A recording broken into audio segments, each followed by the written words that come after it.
Tüm zamanların en iyi 10 hapishane filmi. InfoCharted. Data is everything. Tüm zamanların en iyi 10 hapishane filmi. Siz de en beğendiğiniz filmleri lütfen yorum olarak ekleyiniz. Listede olmayan ama sizin favoriniz olan filmleri de lütfen yorumlara yazınız. 10. sırada Alcatraz'dan Kaçış filmi yer alıyor. Alcatraz'dan Kaçış filmi, Don Siegel tarafından yönetilen ve Richard Tuggle tarafından senaryosu yazılan 1979 yapımı bir hapishaneden kaçış filmidir. Film, Amerika'nın en azılı suçlularının tutulduğu Alcatraz hapishanesinden kaçmayı başaran Frank Morris'in gerçek hikayesini anlatıyor. Filmin başrolünde oynayan Clint Eastwood, daha önce birkaç dolar için İyi Kötü ve Çirkin, Kirli Harry gibi filmlerde rol almış ve 1992 yılında Affedilmeyen filmiyle en iyi yönetmen Oscar ödülünü kazanmıştır. Filmde rol alan diğer önemli oyuncular ise Patrick McGoohan, Robert Blossom, Jack Thibault, Fred Ward ve Paul Benjamin'dir. Film, yüksek IQ'lu bir banka soyguncusu olan Frank Morris'in, kaçılması imkansız olarak bilinen Alcatraz hapishanesine gönderilmesiyle başlıyor. Morris, burada diğer mahkumlarla tanışır ve kaçış planları yapmaya başlar. Film, Morris'in zekice planlarını ve hapishaneden kaçışını detaylı bir şekilde anlatırken, özgürlük arayışı ve insanın zorluklar karşısında yılmaması temasını işliyor. Alcatraz'dan Kaçış filmi, 1980 yılında en iyi ses dalında Oscar ödülüne aday gösterilmiştir. Film, ayrıca dünya çapında büyük bir gişe başarısı elde etmiş ve eleştirmenlerden de olumlu yorumlar almıştır. 9. sırada, Alcatraz Kuşçusu filmi var. Alcatraz Kuşçusu filmi, John Frankenheimer tarafından yönetilen ve Guy Trosper ile James R. Webb tarafından senaryosu yazılan 1962 yapımı bir Amerikan biyografik drama filmidir. Film, ömür boyu hapse mahkum olan Robert Stroud'un gerçek hikayesini anlatıyor. Stroud, hapishanede kuşlara ilgi duymaya başlar ve zamanla kuş hastalıkları konusunda uzmanlaşır.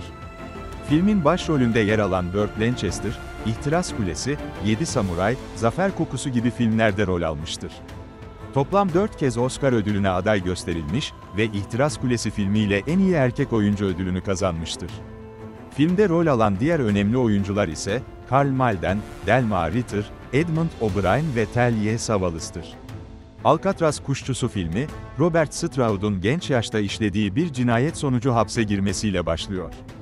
Başlangıçta asi ve uyumsuzca bir mahkum olan Stroud, zamanla kuşlara ilgi duymaya başlar. Hapishanede yaralı bir kuşu iyileştirmesiyle başlayan bu ilgi, zamanla bir tutkuya dönüşür. Stroud, kuşlar hakkında kitaplar okur, araştırma yapar ve hatta kuş hastalıkları konusunda uzmanlaşır. Kuşlar aracılığıyla kendini yeniden keşfeden Stroud, dış dünyayla ve özgürlükle bir bağ kuruyor. Alcatraz Kuşçusu filmi, 1963 yılında 4 dalda Oscar ödülüne aday gösterilmiş, ancak hiçbirini kazanamamıştır. Burt Lancaster'ın performansı ise büyük beğeni toplamıştır. Film, aynı zamanda dünya çapında büyük bir gişe başarısı elde etmiş ve eleştirmenlerden de olumlu yorumlar almıştır. 8. sırada yer alan film, Papillon. Papillon filmi, Franklin J. Schaffner tarafından yönetilen ve Dalton Trumbo ile Lorenzo Semple Jr. tarafından senaryosu yazılan 1973 yapımı bir Amerikan macera filmidir. Film, Fransa'da işlemediği bir suçtan hüküm giyen Henry Cherrier'in, Fransız Guyana'sındaki Şeytan Adası olarak bilinen, azılı mahkumların gönderildiği bir ceza kolonisinden kaçışını konu alıyor. Başrolünde oynayan Steve McQueen, 7 Samuray, Büyük Kaçış, Bullitt gibi filmlerde rol almıştır. Steve McQueen, kariyeri boyunca bir kez Oscar ödülüne aday gösterilmiş, ancak Oscar ödülü kazanamamıştır. Filmde rol alan diğer önemli oyuncular ise Dustin Hoffman, Anthony Zerbe, Dom Gordon ve Robert Deman'dır.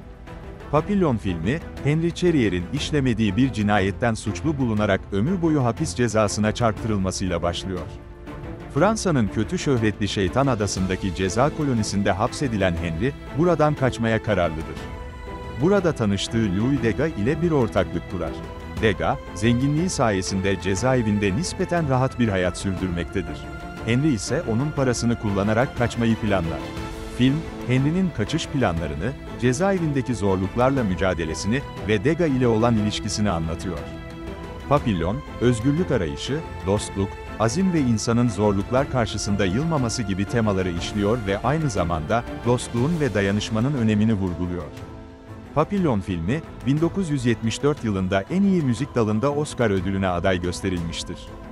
Film, gişe başarısı elde etmiş ve eleştirmenlerden de olumlu yorumlar almıştır. Papillon, sinema tarihinde en etkileyici hapishaneden kaçış filmlerinden biri olarak kabul edilir.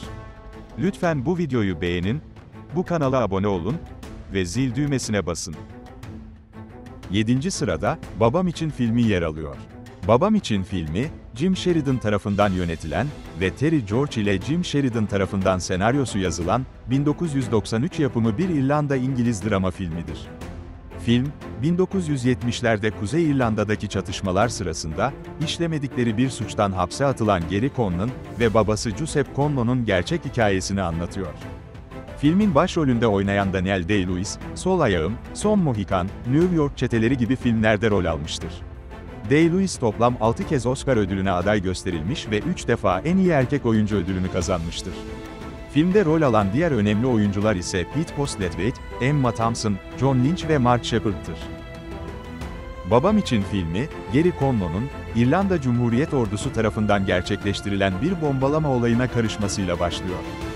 Olaydan sonra tutuklanan Gary ve babası Giuseppe, işlemedikleri bir suçtan hapse mahkum edilirler.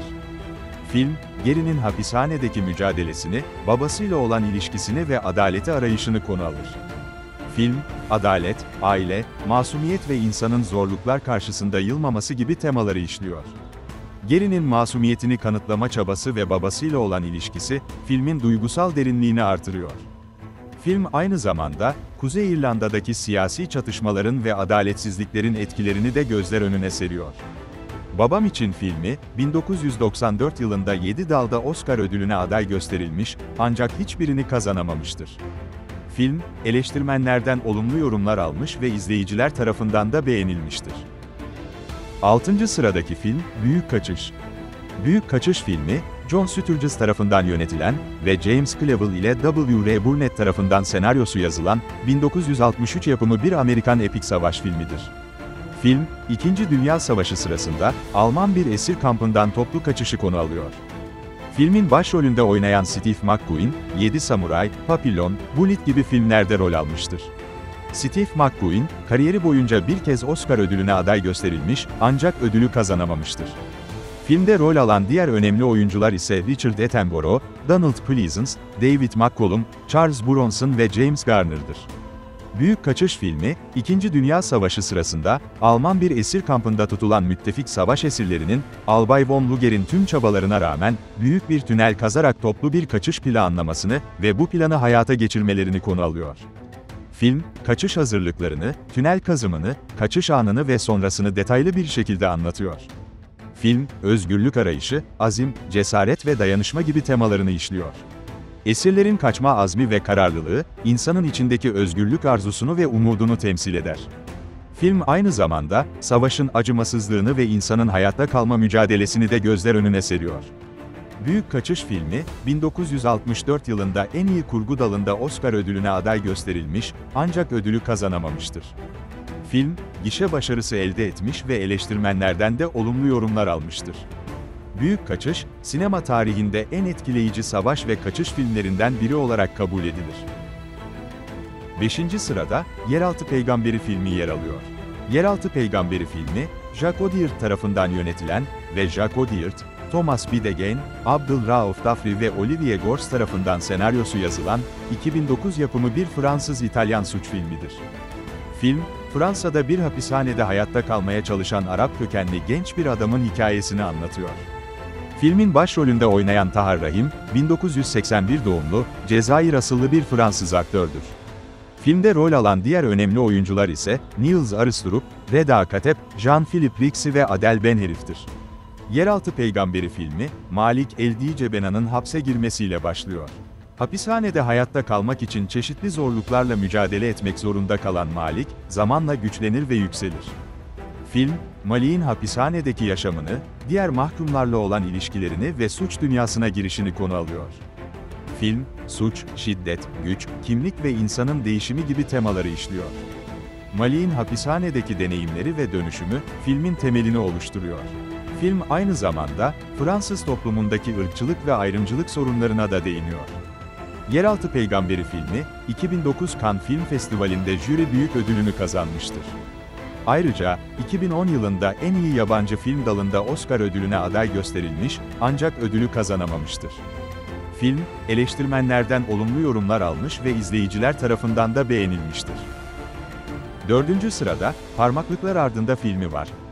Parmaklıklar Ardında filmi, Stuart Rosenberg tarafından yönetilen ve Frank Pierson ve Paul Newman tarafından senaryosu yazılan, 1967 yapımı bir Amerikan drama filmidir. Film, işlemediği bir suçtan hüküm giyen ve hapsedilen Luke Jackson'ın hikayesini anlatıyor.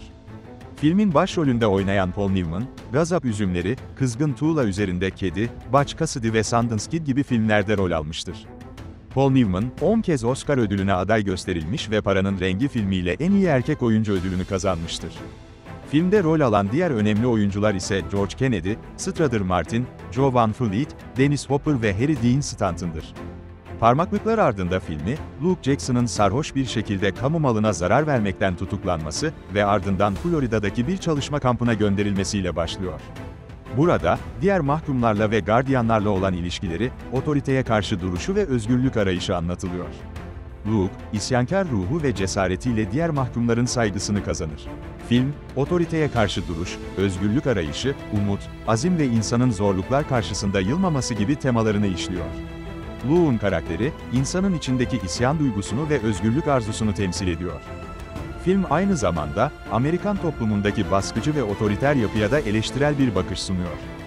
Parmaklıklar Ardında filmi, 1968 yılında 4 dalda Oscar ödülüne aday gösterilmiş ve George Kennedy, en iyi yardımcı erkek oyuncu ödülünü kazanmıştır. Film, gişe başarısı elde etmiş ve eleştirmenlerden de olumlu yorumlar almıştır. 3. sıradaki filmimiz, Geçmişin Gölgesinde filmi. Geçmişin Gölgesinde filmi, Tony Kaye tarafından yönetilen ve David McKenna tarafından senaryosu yazılan, 1998 yapımı bir Amerikan suç drama filmidir. Film, Amerikalı bir neo-nazi grubunun şiddet ve ırkçılıkla dolu dünyasını ve bu gruba katılan iki kardeşin hikayesini anlatıyor. Filmin başrolünde oynayan Edward Norton, ilk Korku, Dövüş Kulübü ve Kuş Adam gibi filmlerde rol almıştır. Edward Norton, kariyeri boyunca 3 kez Oscar ödülüne aday gösterilmiş, ancak ödülü kazanamamıştır. Filmde rol alan diğer önemli oyuncular ise Edward Furlong, Ethan Suplee, Feyruza Balk ve Stacy Keach'tir. Geçmişin Gölgesinde filmi, Derek Vineyard'ın neo-nazi ideolojiye kendini kaptırmasını ve bu ideolojiyle şiddete yönelmesini konu alıyor. Derek'in hapishanede geçirdiği süre boyunca düşünceleri değişir ve kardeşini de bu yoldan kurtarmaya çalışır. Film, ırkçılığın ve nefretin yıkıcı etkilerini, aile bağlarını ve yeniden doğuşu gözler önüne seriyor. Irkçılık, nefret, şiddet, aile, kardeşlik ve yeniden doğuş gibi temaları işliyor ve Amerikan toplumundaki ırkçılık sorununa da dikkat çekiyor. Geçmişin Gölgesinde filmi, en iyi erkek oyuncu dalında Oscar ödülüne aday gösterilmiş, ancak kazanamamıştır. Edward Norton'un performansı büyük övgü toplamıştır. Film, sinema tarihinde en etkileyici ve düşündürücü filmlerden biri olarak kabul edilir. 2. sırada, Yeşil Yol filmi yer alıyor. Yeşil Yol filmi, Frank Darabont tarafından yönetilen ve senaryosu yazılan, 1999 yapımı bir Amerikan drama filmidir. Film, Stephen King'in aynı adlı romanından uyarlanmıştır ve 1930'lu yıllarda hapishanede bir ölüm hücresi koridorunda geçen, olağanüstü olayları anlatır. Filmin başrolünde oynayan Tom Hanks, Forrest Gump, Er Ryan'ı Kurtarmak, Philadelphia gibi filmlerde rol almış ve 6 kez Oscar ödülüne aday gösterilmiştir. Philadelphia ve Forrest Gump filmleriyle de en iyi erkek oyuncu Oscar ödülünü kazanmıştır. Filmde rol alan diğer önemli oyuncular ise Michael Clarke Duncan, Doug Hutchison, David Morse ve Michael Jetter'dır. Yeşil Yol filmi, Paul Edgecombe'un bir hapishanede, ölüm hücresi gardiyanı olarak çalışmasını konu alıyor. Bir gün, John Coffey adında iri yapılı ve zenci bir mahkum gelir. Coffey, 2 küçük kızı öldürmekten suçlu bulunmuştur. Ancak, Coffey'in doğaüstü güçleri vardır ve insanları iyileştirebilmektedir. Edgecombe, Coffey'in masum olduğuna inanmaya başlar ve onunla özel bir bağ kurar. Film, Coffey'in hikayesini, ölüm hücresindeki diğer mahkumlarla olan ilişkilerini ve Edgecombe'un yaşadığı ikilemi anlatıyor ve adalet, merhamet, insanlık, doğaüstü güçler ve ölüm gibi temaları işliyor. Yeşil Yol filmi, 2000 yılında 4 dalda Oscar ödülüne aday gösterilmiş, ancak hiçbirini kazanamamıştır. Film, gişe başarısı elde etmiş ve eleştirmenlerden de olumlu yorumlar almıştır. Yeşil Yol, sinema tarihinde en etkileyici ve duygusal filmlerden biri olarak kabul edilir. En iyi hapishane filmleri listemizde ilk sırada, Esaretin Bedeli filmi var. Esaretin Bedeli filmi, Frank Darabont tarafından yönetilen ve senaryosu yazılan, 1994 yapımı bir Amerikan drama filmidir. Film, işlemediği bir suçtan ömür boyu hapis cezasına çarptırılan Andy Dufresne'in, Shawshank hapishanesindeki yaşamını ve umudunu kaybetme işini konu alıyor. Filmin başrolünde oynayan Tim Robbins, Bull Durham, Jacob's Ladder, The Player gibi filmlerde rol almıştır. Tim Robbins, bir kez Oscar ödülüne aday gösterilmiş ve Gizemli Nehir filmiyle en iyi yardımcı erkek oyuncu Oscar ödülünü kazanmıştır. Filmde rol alan diğer önemli oyuncular ise Morgan Freeman, Bob Gunton, Clancy Brown ve Gil Bellows'dur. Esaretin Bedeli filmi, Andy Dufresne'nin karısını ve sevgilisini öldürmekten suçlu bulunarak, Shawshank hapishanesine gönderilmesiyle başlıyor. Andy, burada zorlu koşullara uyum sağlamaya çalışır ve zamanla diğer mahkumlarla ve gardiyanlarla ilişkiler kurar. Andy'nin zekası, azmi ve umudu, hapishane ortamında bir umut ışığı olur. Film, Andy'nin hapishanedeki yaşamını, arkadaşlıklarını ve özgürlüğe olan inancını konu alıyor. Umut, özgürlük, azim, dostluk ve insanın zorluklar karşısında yılmaması gibi temaları işliyor ve adaletsizliğe karşı duruşu ve insanın kendi kaderini tayin edebileceğini vurguluyor. Esaretin Bedeli filmi, 1995 yılında 7 dalda Oscar ödülüne aday gösterilmiş, ancak hiçbirini kazanamamıştır. Film, gişe başarısı elde etmiş ve birçok listede en üst sırada yer bulmuştur. Sinema tarihinde en etkileyici ve ilham verici filmlerden biri olarak kabul edilir. Tüm zamanların en iyi 10 hapishane filmi. Siz de en beğendiğiniz filmleri, lütfen yorum olarak ekleyiniz. Listede olmayan ama sizin favoriniz olan filmleri de lütfen yorumlara yazınız. İzlediğiniz için teşekkürler.